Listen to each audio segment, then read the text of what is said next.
Mientras el presidente electo Yamandu Orsi y el secretario designado de Presidencia, Alejandro Sánchez, permanecen de licencia y se espera que la semana próxima retomen la actividad, el trabajo de transición en el edificio Alemania, sede del gobierno electo, continúa con reuniones de los futuros secretarios de Estado. Ayer se conoció la totalidad del futuro Gabinete de Desarrollo Social dentro de las 8 direcciones de ese organismo. La exministra de Salud Pública, Susana Muñiz, se encargará de discapacidad y la ex senadora Mónica Xavier estará al frente del Instituto Nacional de las Mujeres. También se confirmó que el dirigente colorado Diego Sanjurjo se mantendrá trabajando en el Ministerio del Interior como asesor directo del ministro Carlos Negro.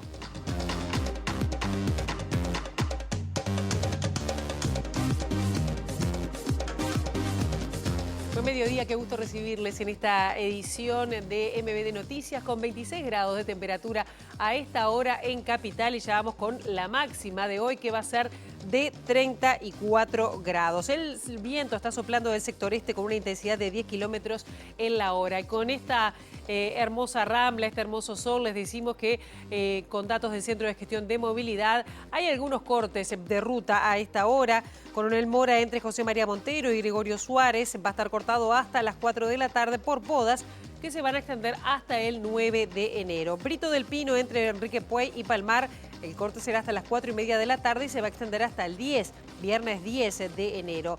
Mario Casinoni, en tanto, entre Canelones y Charrúa, estará cortado hasta las 5:30 de la tarde y esto se extenderá hasta mañana.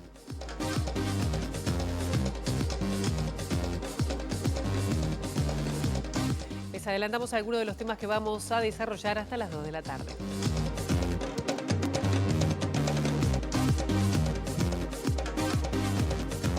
El canciller en funciones Nicolás Albertoni rotuló como desaparición forzada la situación del ciudadano uruguayo Fabián Buglione, quien desapareció en octubre cuando ingresó a Venezuela. Albertoni informó que enviarán una nueva carta reclamando al gobierno de Nicolás Maduro información oficial. El futuro presidente del CODICEN de la ANEP, Pablo Cayani, dijo que la próxima administración buscará revertir el recorte presupuestario impuesto por el actual gobierno a la enseñanza. Fiscalía formalizó una investigación sobre un policía y dictaminó su prisión domiciliaria por 120 días por los presuntos delitos de abuso sexual y violencia privada contra 4 funcionarias que estaban bajo su mando en Dolores, Soriano. El Sindicato de los Trabajadores Audiovisuales, Gremio Cine, cuestionó el proyecto para crear un archivo fílmico nacional de la Agencia del Cine y el Audiovisual del Uruguay por entender que no involucró a las gremiales del sector. La vacunación contra la COVID-19 en grupos de riesgo comenzará a partir del 13 de enero con las personas mayores que residen en establecimientos de larga estadía.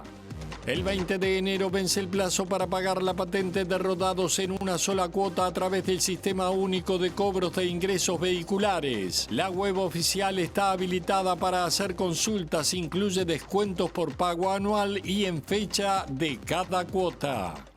Al menos 40 palestinos murieron la madrugada del miércoles en una intensa ola de ataques israelíes contra objetivos en toda la franja de Gaza, incluidas 2 tiendas de campaña en la zona humanitaria de Mawasi. Las autoridades de Los Ángeles, California, declararon el estado de emergencia y han evacuado al menos a unas 30.000 personas ante el avance de los incendios que amenazan miles de viviendas.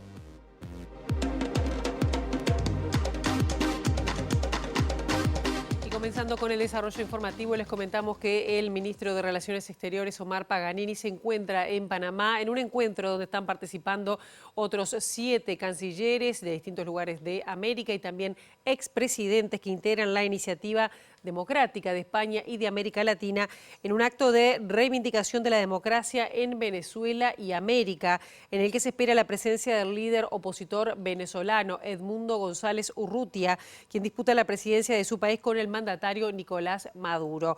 El viceministro de Exteriores, actual ministro en funciones, Nicolás Albertoni, dijo a MBD Noticias que Uruguay está a la espera de lo que pase el viernes, este próximo viernes, el 10 de enero, y lo que importan son las señales que se den. El 10 de enero lo que estamos esperando es que haya un cambio de mando. Sabemos que las señales no van en ese sentido, pero desde un punto de vista institucional lo que puede hacer un país es que se cumpla la Constitución. Uruguay entiende, el gobierno entiende, que el candidato legítimamente ganador es Edmundo González, o sea que estamos esperando en que se dé ese hecho. Y el ministro está en un hecho que bueno, fue una invitación de Panamá, ya por una cercanía, si se quiere, con Venezuela, de concentrar en algunos países. Creo que fue invitado un gran grupo de países y expresidentes también. A nivel de país está participando los cancilleres, creo que había 8 cancilleres, si no me equivoco. Y después muchos expresidentes también. Y bueno, es una señal más de un llamado a una transición democrática en Venezuela. Un gran grupo de expresidentes son más señales que lo que se puede decir en un texto. En otro sentido, Uruguay mandará una nueva carta a Venezuela reclamando información sobre el destino del uruguayo Fabián Buglione, que viajó al país caribeño el 19 de octubre desde Estados Unidos, donde reside. Para Albertoni no hay información oficial que indique que Buglione sea el mercenario detenido que anunció el ministro Diosdado Cabello. El último paradero que se le conoce es ese traspaso por Táchira y una detención por las fuerzas públicas. Después de ahí no sabemos más nada.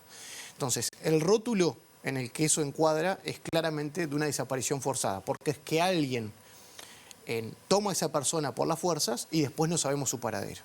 Entonces, nosotros hemos enviado cartas que seguimos esperando respuesta, pero hemos decidido que por estas horas vamos a enviar una nueva carta, que de hecho tengo que llegar y firmarla. MD Noticias pudo confirmar que ninguno de los expresidentes, tanto Luis Lacalle Herrera y Julio María Sanguinetti, no van a viajar al exterior, no van a estar participando de esta reunión en Panamá. En el caso de Luis Lacalle Herrera, pudimos confirmar que se va a emitir un comunicado en la tarde expresando la motivación de por qué no viaja y la adhesión a esta reunión. Y vamos con otros temas, pero seguimos de alguna manera en temas de Cancillería, porque para el subsecretario Nicolás Albertoni, el gobierno ha hecho todo lo que está a su alcance para atender la situación de los hinchas de Peñarol que se encuentran detenidos y algunos retenidos en Brasil tras los incidentes ocurridos previo al encuentro entre Peñarol y Botafogo.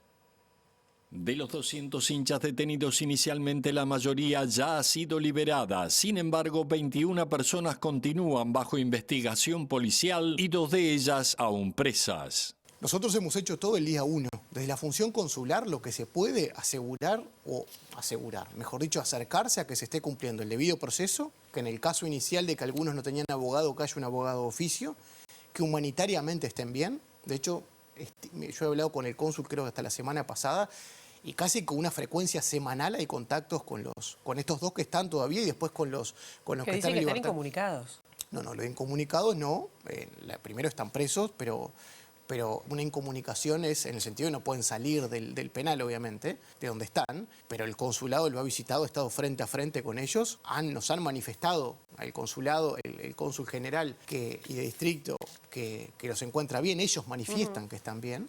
El cónsul va a transmitir la preocupación que manifestaron las familias, pero yo creo que hasta por el beneficio de las propias personas. Es decir, si uno se pone a generar una presión de Estado, que de nuevo no amerita en este caso, estuvimos de acuerdo de ambas partes, que de nuevo nunca estuvo en consideración por parte del gobierno, pero llegado el caso de ese escenario tampoco colabora en estos procesos. Diego Sanjurjo confirmó que continuará en el Ministerio del Interior, pero como asesor del designado ministro del Interior, Carlos Negro, y va a continuar en su rol de coordinador de estrategias de seguridad integral y prevención. Decirles que también Diego Sanjurjo aseguró que asumirá su función a título personal. No puedo entrar mucho en detalle, pero digamos que lo que hemos hablado es primero sobre el rol que quiere que yo tenga, que debo decir que es muy similar a lo que Martinelli y Heber, el ministro actual, y también Luis Alberto Heber en su momento me pedían, que es un asesoramiento y hacerme cargo de políticas que para ellos son importantes. Y a su vez, quizás sobre todo, un trabajo más de analista de política pública, que es asesorar, sugerir, gestionar, implementar políticas que a él le interesan, ¿no? Y en ese sentido hablamos mucho de políticas que se vienen llevando a cabo hasta ahora y de políticas que a mí me gustaría que se llevaran adelante. ¿Se entiende que su participación entonces es personal y no como actual funcionario del gobierno en funciones? déjame terminar la anterior. Hablamos también sobre algunas políticas que a mí me parece que sería interesante que el Ministerio implemente y bueno, están a estudio de él, por supuesto, pero la idea es esa, que yo continúe, digamos, asesorándolo en esa materia. ¿Cuáles son las políticas? Prefiero no entrar en detalle porque eso lo tendrá que decir él en su momento, ¿no? Y es decisión de él también, por supuesto. Sobre lo que me preguntaste, sí, es completamente a título personal. ¿No está supeditada su participación al cumplimiento de determinadas políticas que exige el Partido Colorado en materia de seguridad? No, en principio no. Sí hay quizá un entendimiento, si no yo no participaría, ¿no? De que bueno, tenemos una visión compartida de lo que es la seguridad pública, una visión compartida de hacia dónde tienen que ir las políticas de seguridad en nuestro país, de qué constituye una política de seguridad moderna, y por eso me siento cómodo, ¿no? El designado ministro de Desarrollo Social, Gonzalo Civil, anunció quiénes lo acompañarán en las direcciones nacionales a partir del 1 de marzo. Esto estará integrado, estas direcciones, por 7 mujeres y 3 hombres.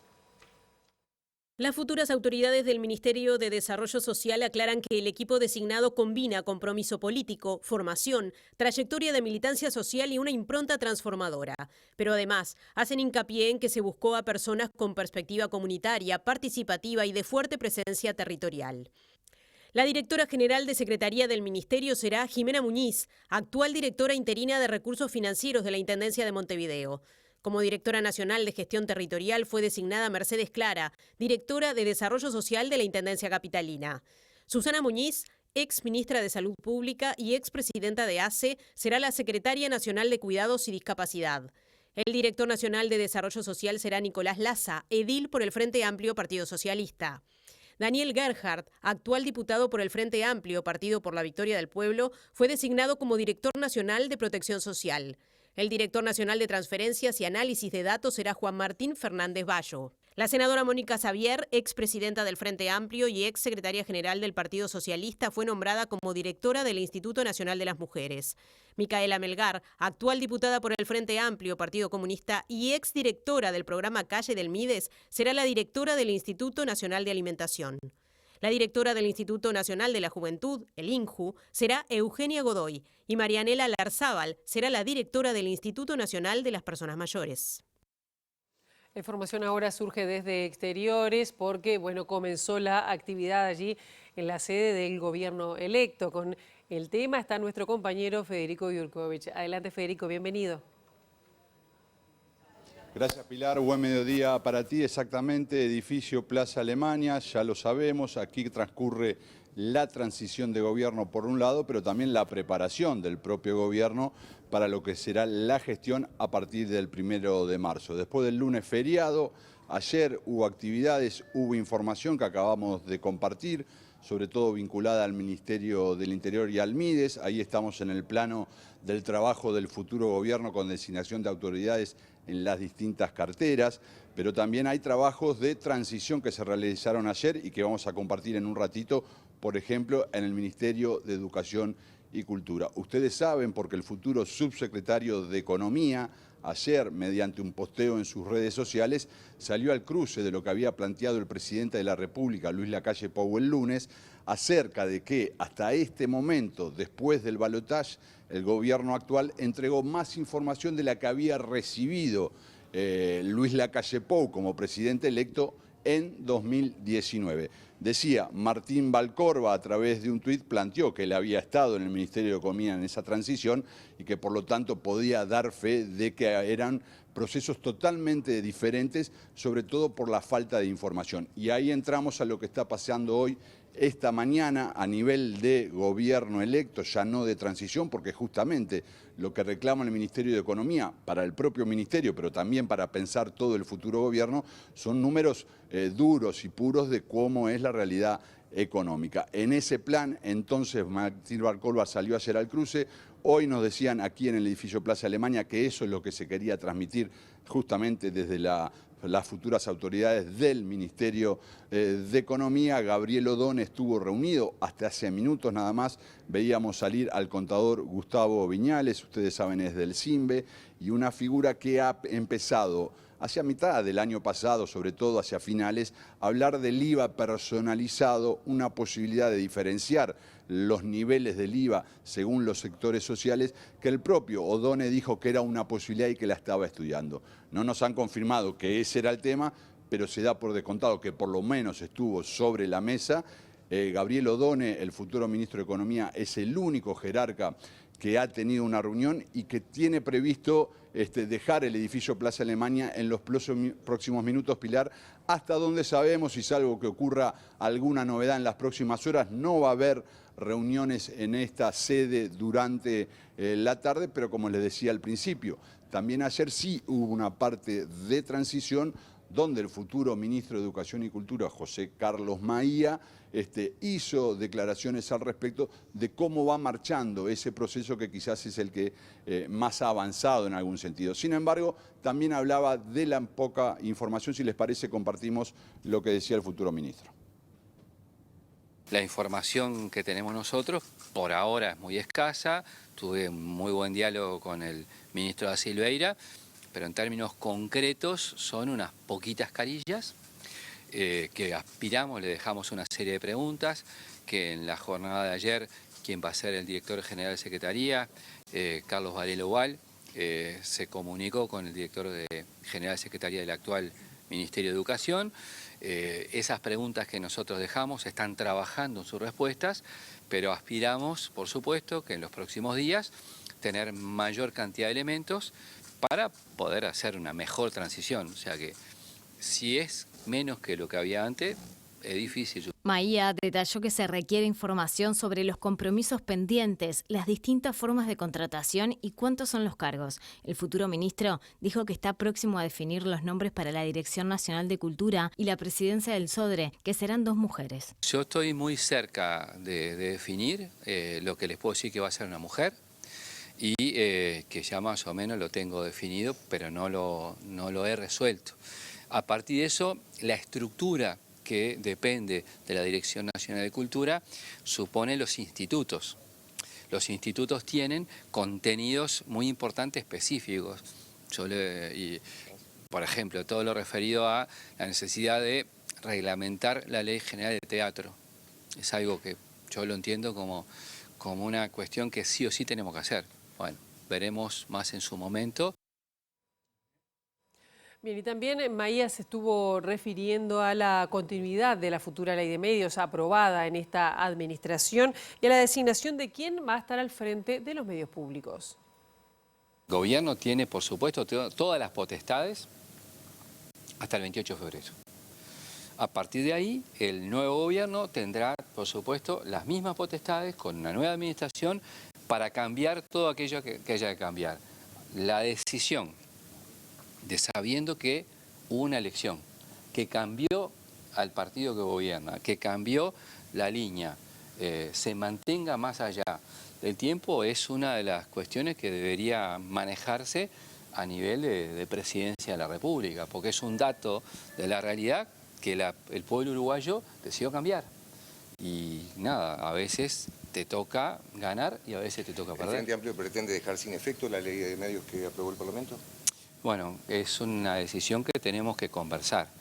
Es parte de la cosa. ¿Por qué?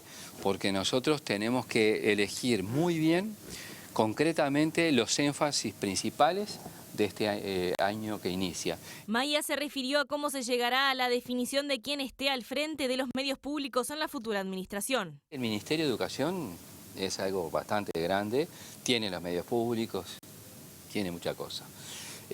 Todavía no. Yo creo que el tema de los medios públicos es algo estratégico general del gobierno, que involucra esencialmente en su designación al Ministerio de Educación, pero que también lo trasciende. Y lo entiendo en términos personales, entiendo que es una decisión estratégica del futuro gobierno.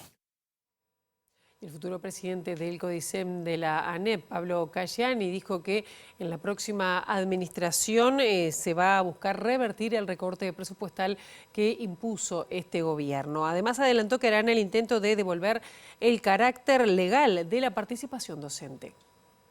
En líneas generales nosotros tenemos un conjunto de cambios que se han hecho que tienen que ver con desestimar la participación y apelar como al principio de autoridad para cambiar programas y para administrar el sistema. Hay un recorte presupuestal, digamos, que ha parado o ha frenado políticas donde hay mucho acuerdo del sistema político, inclusive de parte de las actuales autoridades, como ser la extensión del tiempo pedagógico, mayor cobertura en 3 años.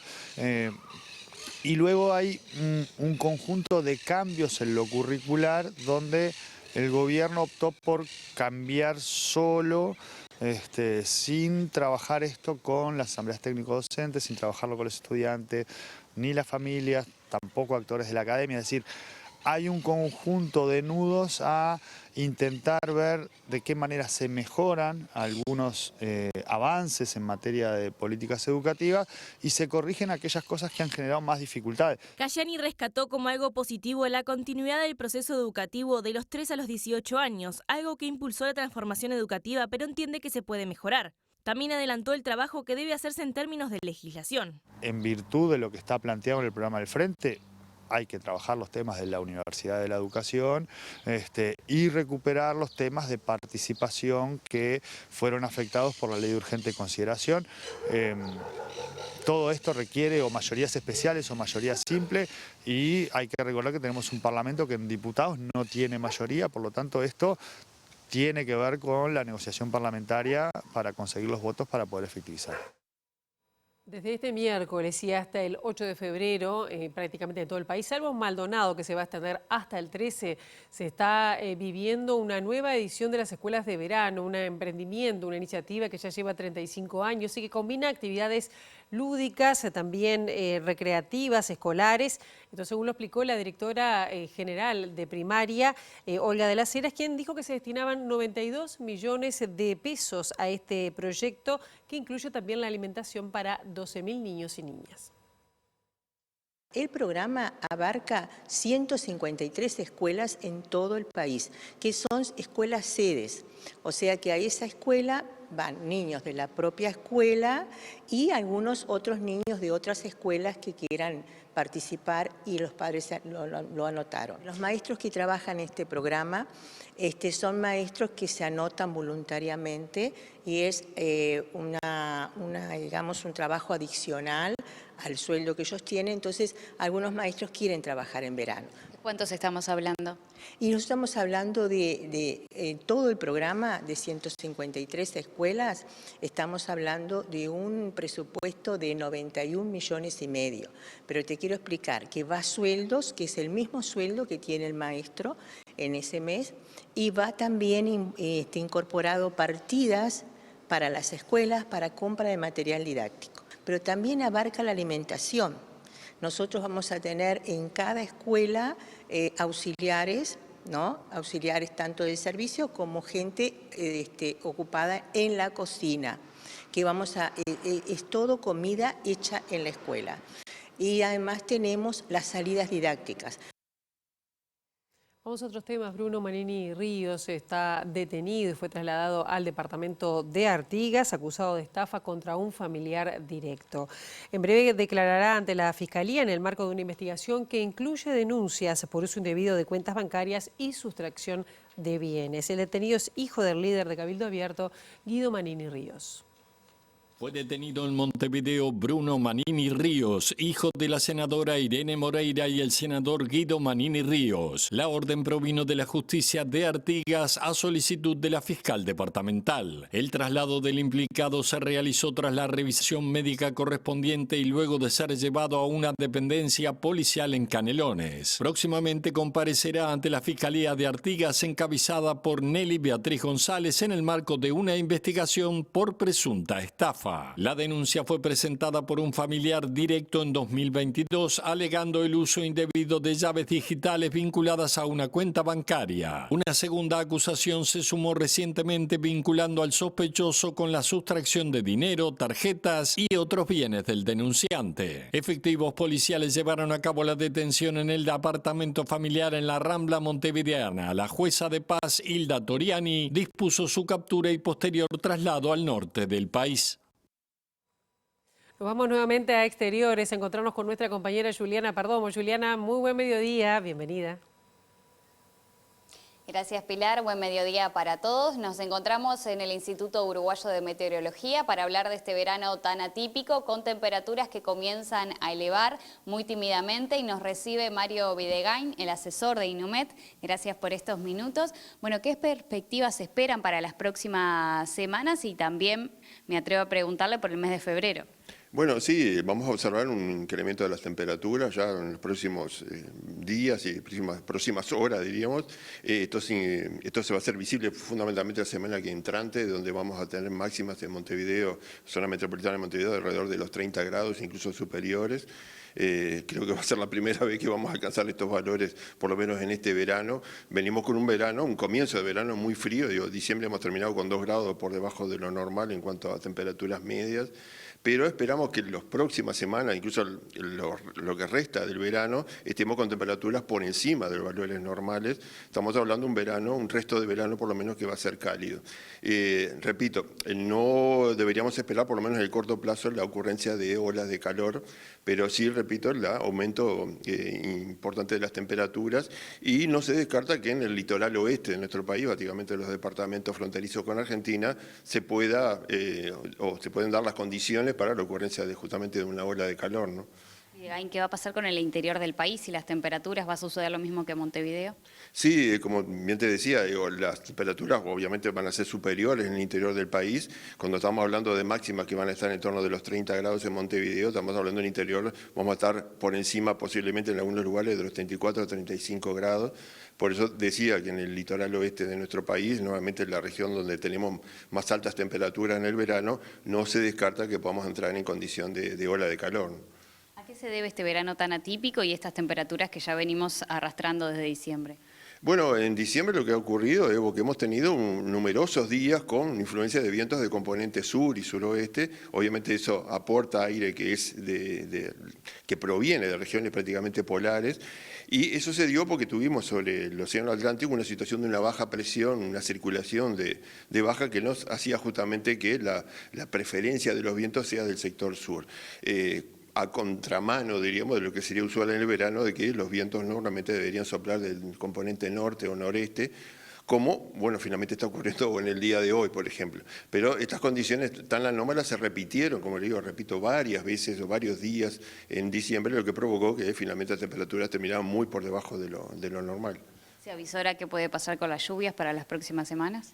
Bueno, eso se ha estudiado. En la pasada reunión del Grupo de Tendencias Climáticas, lo que acordamos fue un pronóstico para el trimestre de enero, febrero, marzo, con lluvias algo por debajo de lo normal sobre todo el país prácticamente.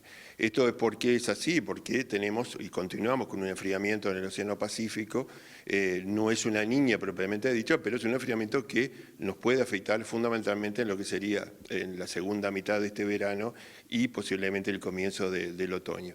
Decíamos, no va a afectar tanto en enero, pero sí posiblemente en febrero y marzo con lluvias, repito, por debajo de lo normal. De todas maneras, estamos lejos de hablar de una sequía, como ocurrió otros años. Claro, sí, digo, la situación no es crítica, diríamos, en este momento, pero hay que ponerle una nota de atención, diríamos, básicamente por estas faltas de lluvia que sí se extienden, como decíamos, y podemos pensar que así sea en las próximas semanas, podemos entrar en una condición de por lo menos unas luces amarillas, digo, en el futuro. Pero, repito, no es la condición ideal para el verano, donde sabemos que cuando se juntan las altas temperaturas, hay mucha evaporación. Esto es el peor escenario que podemos peor escenario para los cultivos de verano, por ejemplo, ¿no? Muchísimas gracias. Por favor, a las órdenes. Bueno, Pilar, allí pasaba la palabra del asesor de Inumet, Mario Videgain, a propósito de lo que será las próximas semanas con estas temperaturas que van a estar oscilando en los 30 grados. Bien, muchísimas gracias, Juliana, por esta información. A estar atentos entonces al pronóstico del tiempo y los productores, bueno, a esta falta de lluvia. Una pausa y seguimos con el segundo bloque de MD Noticias.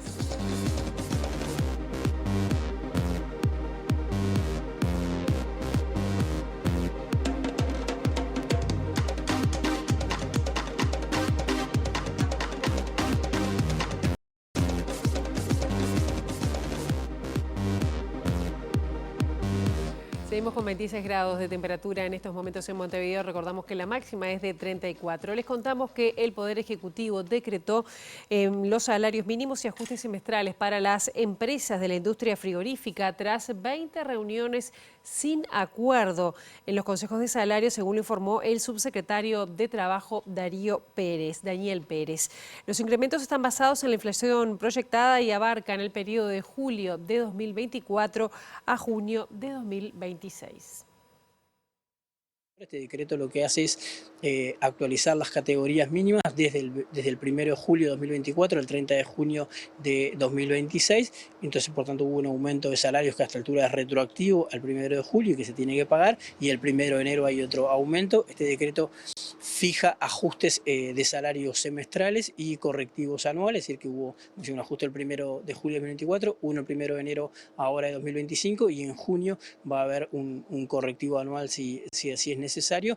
Y obviamente, igual nosotros queremos seguir trabajando sobre el tema, queremos resolver el conflicto y queremos que se llegue a un convenio. O sea que el decreto es una obligación legal que nosotros teníamos y que tenía que ver con que los trabajadores puedan ajustar su salario, pero eso no impide que el Ministerio de Trabajo siga negociando y siga buscando alternativas para resolver este conflicto y sobre todo para firmar un convenio. Sí, justamente ayer se reunieron en plenario y decidieron mantener el conflicto. ¿Hasta cuánto se puede mediar? Bueno, nosotros podemos mediar hasta que las partes quieran, digamos, ¿no? Y sobre todo hasta que las partes muestren voluntad de mediar. Justamente nuestra tarea de mediar es ver de acercar a las dos partes. La posibilidad de generar el acuerdo final siempre es de las dos partes, pero nosotros vamos a buscar todas las instancias que se puedan generar para lograr destrabar este conflicto y poder generar un convenio.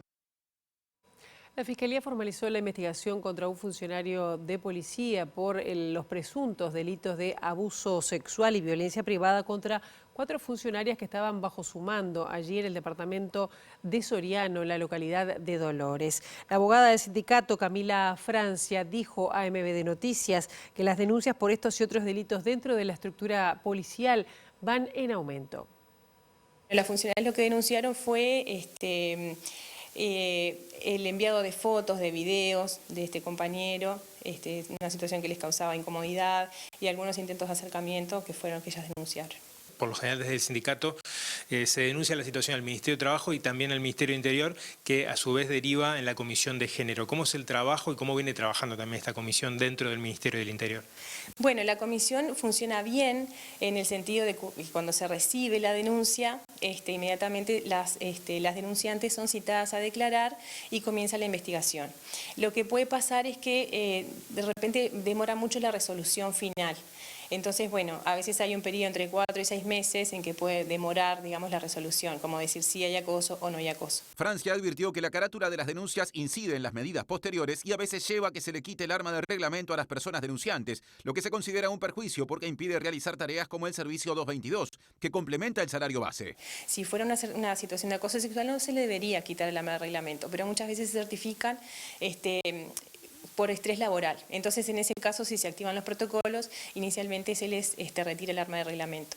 En uno de las funcionarias de Dolores, eso pasó, ella se certificó, solicitó la certificación y se le retiró el arma de reglamento, y después cuando surge que su certificación era en base a esta situación de acoso, se hicieron los trámites correspondientes, nuestro abogado también solicitó la devolución del arma y hasta el momento no lo tiene.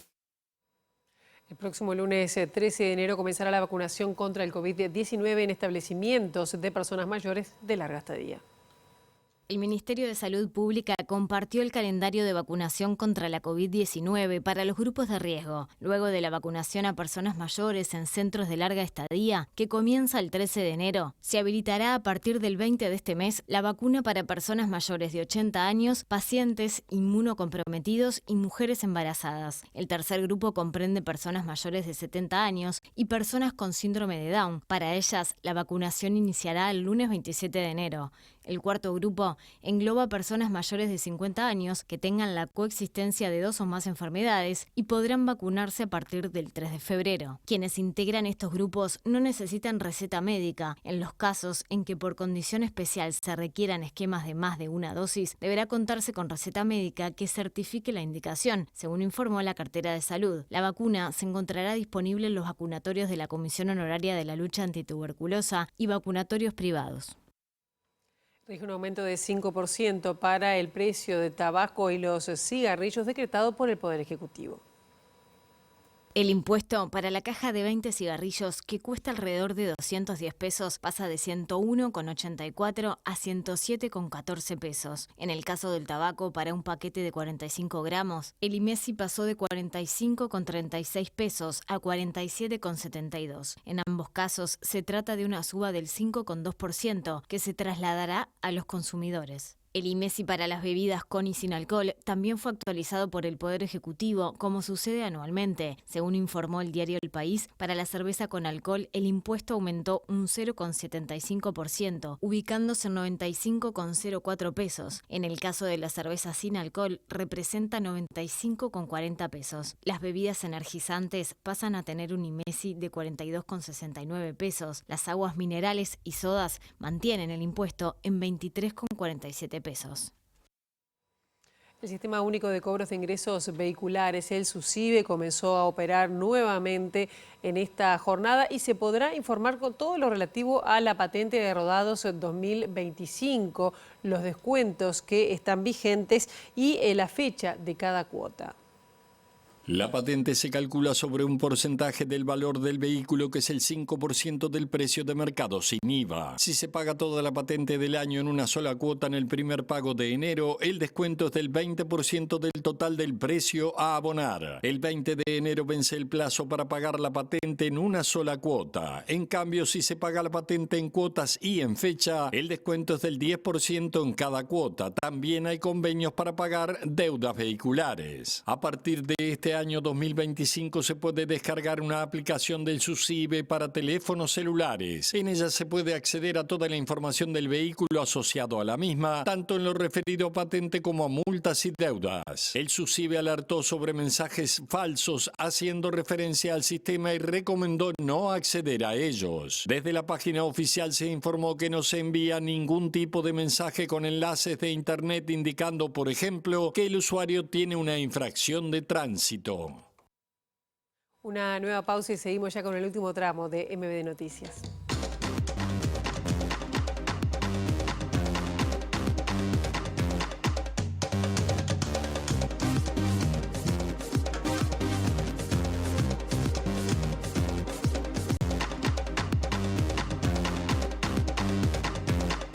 Ingresamos en el último tramo de MBD Noticias y lo hacemos con temas de cine porque ustedes saben que el Sindicato de Trabajadores Audiovisuales, Gremio Cine, cuestionó el proyecto de crear un archivo fílmico nacional de la Agencia del Cine y el Audiovisual de Uruguay, que hizo la propuesta por entender que no involucró a las gremiales del sector.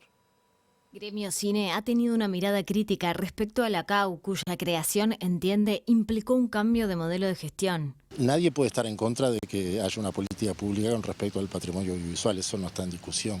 Tampoco lo discute Cinemateca, no es una cosa que haya discutido Cinemateca, sino que la forma, el cometido, cómo se ha hecho, con una mirada casi única. Entonces, hubiera sido genial que esta mesa donde se anuncia lo de la Casa del Cine hubiera sido una mesa conjunta entre las gremiales. O sea, es un tema importante como para mostrar una cara pública que no sea esta. Nosotros nos parece que esto es parte de la aplicación de un modelo que entendemos nosotros que no le ha hecho bien al cine nacional. Nosotros participamos en la mesa audiovisual, en la mesa educativa, en la mesa de patrimonio. Bueno, hemos participado en todas las mesas posibles. Pero hay un diálogo que no funciona. Desde el gremio cuestionan el recorte de la partida económica por parte del gobierno a Cinemateca. Nosotros en unas publicaciones que hacíamos en redes sociales decíamos, bueno, no parece bueno construir sobre los escombros de Cinemateca, para ser un poco melodramáticos, pero una política pública. El asunto, estamos de acuerdo con la política pública, todo el mundo está de acuerdo con que exista una política pública. El asunto es que esta no parece ser una política pública porque no ha tenido esa articulación ni ese diálogo.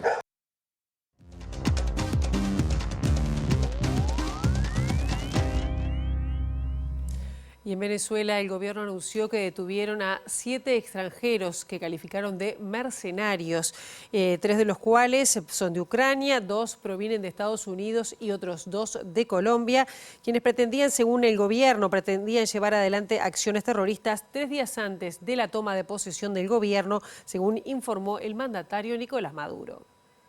hemos capturado a esta hora 7 mercenarios extranjeros, incluyendo a 2 importantes mercenarios de Estados Unidos en Norteamérica. Están capturados. Los agarraron con los kilos, compadre. De altísimo nivel, como nunca antes se habían capturado en Venezuela. Están convictos y estoy seguro que en las próximas horas estarán confesos. Venían a desarrollar acciones terroristas contra la paz de Venezuela.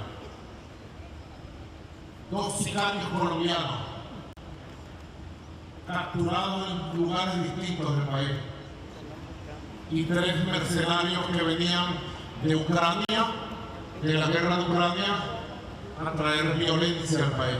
7 mercenarios capturamos hoy. Y nos vamos a otra parte del mundo porque al menos 40 personas murieron esta madrugada en Gaza en una intensa ola de ataques israelíes contra objetivos en toda la franja, incluidas 2 tiendas de campaña en la zona humanitaria de Mawasi. Una nueva serie de ataques del ejército israelí esta madrugada sobre la franja de Gaza que afectaron la zona humanitaria de Mawasi dejaron al menos 40 personas palestinas muertas. Además, 15 personas han muerto en 3 ataques diferentes en distintos barrios de Ciudad de Gaza en el norte y al menos 5 fallecieron en bombardeos en los campos de refugiados del centro del enclave. El hospital Nasser de Jan Yunis, el principal del sur de la franja, recibió en las últimas horas 20 cuerpos, 10 de ellos de niños y 5 de mujeres, según fuentes médicas confirmaron a EFE. Nos vamos ahora a Estados Unidos, donde las autoridades de Los Ángeles declararon el estado de California bajo emergencia y han evacuado al menos 30.000 personas en las últimas horas ante el avance del fuego. Por lo menos 3 incendios incontrolables que amenazan miles de viviendas en algunos de los barrios más acaudalados de la ciudad.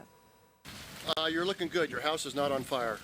Los incendios avanzan sin control, alentados por fuertes vientos que mantienen en estado de emergencia a una parte de Los Ángeles con 30.000 personas evacuadas y la amenaza de que las llamas se sigan propagando rápidamente por zonas de viviendas como ha ocurrido en Pacific Palisades, uno de los barrios más acaudalados de la ciudad de las estrellas, afectando a unas 2.000 hectáreas. Pese a la movilización de cientos de bomberos y equipos, el desastre no pudo ser contenido, mientras que el rápido avance de las llamas atizadas por vientos de hasta 90 kilómetros por hora y un clima extremadamente seco por la falta de lluvias amenaza a unas 10.000 viviendas y 13.000 estructuras. Aún no se ha informado de heridos ni de víctimas mortales. El gobierno federal y el presidente estadounidense Joe Biden siguen de cerca la situación ante la posibilidad de que el siniestro siga creciendo en los márgenes de un condado en el que viven casi 10 millones de personas y han aprobado un paquete de emergencia de ayuda extra para las autoridades californianas. Además de las decenas de unidades de bomberos que trabajan combatiendo las llamas, se han desplegado medios aéreos y hasta bulldozers para despejar un gran número de vehículos dejados atrás en esta apresurada evacuación en un barrio donde residen varias estrellas de Hollywood como Jennifer Aniston, Tom Hanks y Rita Wilson, Adam Sandler o Michael Keaton, entre otros. Bien, ahora hasta aquí llegamos con esta edición mediodía. La actualización informativa vendrá a las 18:55 y nosotros nos reencontramos mañana bien tempranito a las 8 en punto con las primeras noticias de TV Ciudad. Pasen ustedes una muy buena jornada.